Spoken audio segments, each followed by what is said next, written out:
we are going to our first educational session on egg freezing with the nurse educators at the fertility clinic. Really exciting moment. I officially packed my luggage to move home for the next 2 weeks while I am in this egg freezing journey. This is also a very full circle moment. I haven't lived at home for 2 weeks at a time since 2020, since the pandemic.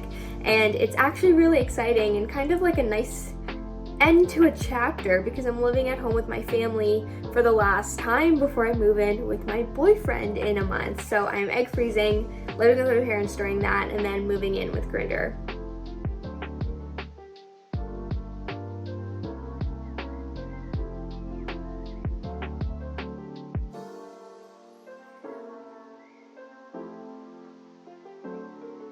Officially the end of day 1. I feel fine, no cramps really, no soreness, and the needle actually didn't hurt at all going in. It was more of a mental battle, I think, that I was struggling with. Okay, we are rewatching this whole vlog and we're gonna actually reflect between each of the segments. From day 1 to day 4, every morning at 6 a.m. I had a blood test, I had an ultrasound, and at 7 p.m. I would essentially take 2 to 3 injections under my belly button.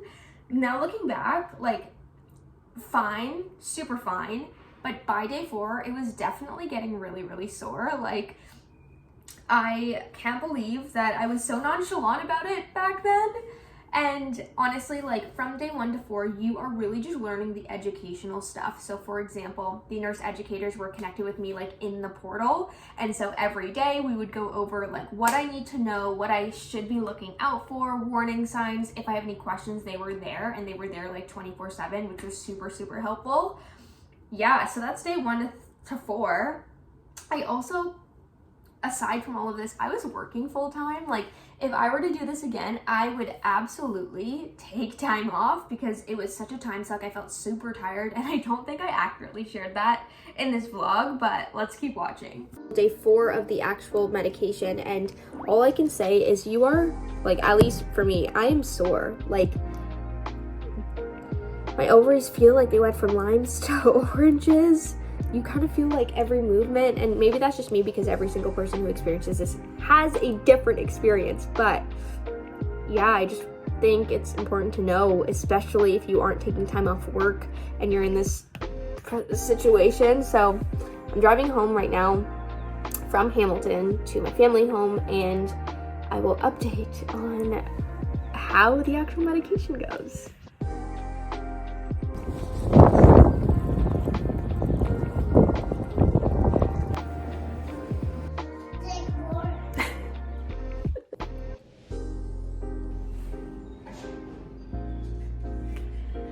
Hey guys.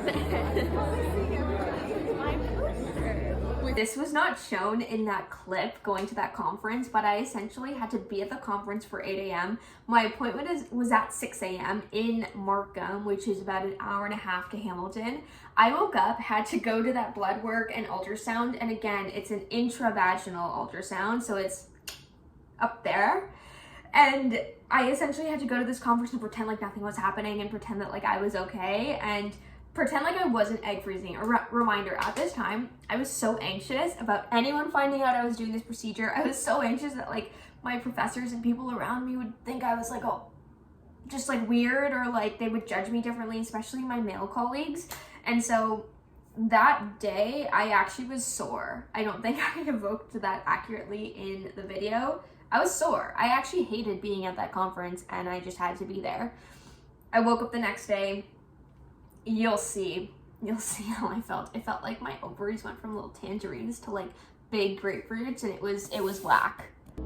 It's day 5 and I am officially in pain. I woke up feeling like my ovaries are like oranges, and they feel so heavy, and every time I move I can feel them. I also feel like super exhausted, like super tired. Day 5 of injections. We are getting everything set up. We have 3 this evening. So we have the Gonal-F, which is, did we leave it downstairs? No. This is Gonal-F. Then we have our Luveris and our Orgalutron.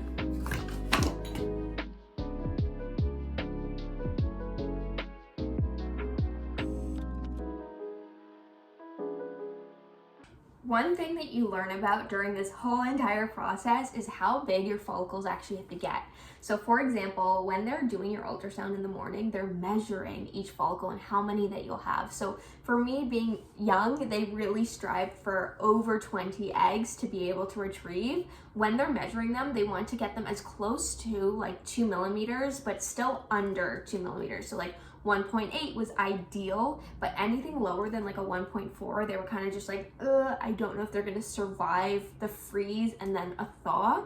And so that kind of indicates like the health, the quality, the quantity, again, of your eggs. So this process could be only 7 days, but mine ended up being 14. So double the amount of time that I thought I was gonna be investing, which fine, totally fine, but it did mean like towards the end I needed my siblings and my boyfriend to really help me with the everyday injections. It got really difficult. Like I was so sore and tired, and I kind of just didn't really know how to share that. Like I felt really insecure with how like bloated I was and how stressed I really did feel. And I just, again, on top of all of this, working and like making my payments and kind of just like overthinking everything and being like, oh my God, I'm paying $10,000. Like, is this worth it? So that was that.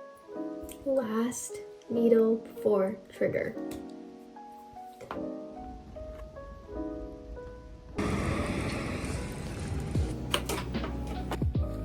Last one.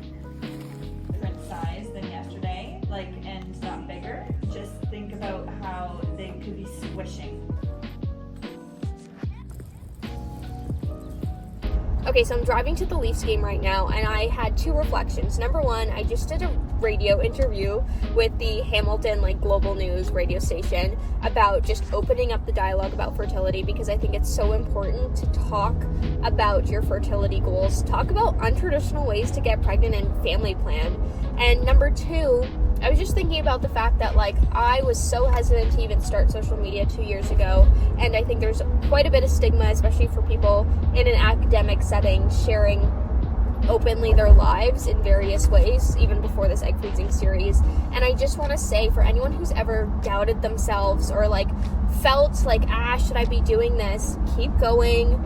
Something like this Leafs game tonight just meant so much to me. It gave me confirmation that Shania, just stop doubting yourself and don't let the intrusive thoughts take over. Really believe in yourself. It's all about that self-talk, and I hope if you're out there, this resonates with you.